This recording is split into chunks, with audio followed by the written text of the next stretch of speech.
Hi everyone, welcome back to our YouTube channel. This is Ashley with FlexiFuse. This week I'm going to show you how to use our pre-printed FlexiFuse templates using Maddie Hastings' Scandi Kettle.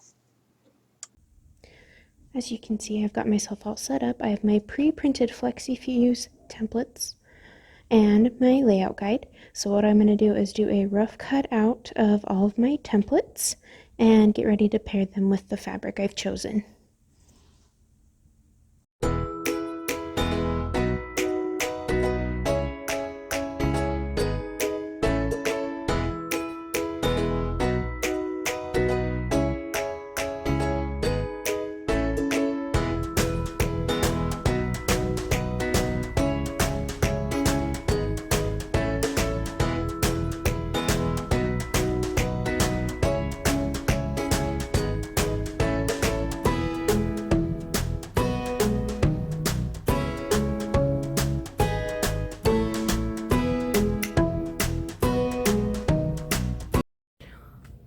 Alright, I have finished fusing all of my templates to all the fabrics I want to use, and now I'm going to cut them out.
And here we have it, folks, all ready to stitch down Maddie Hastings' Scandi Kettle.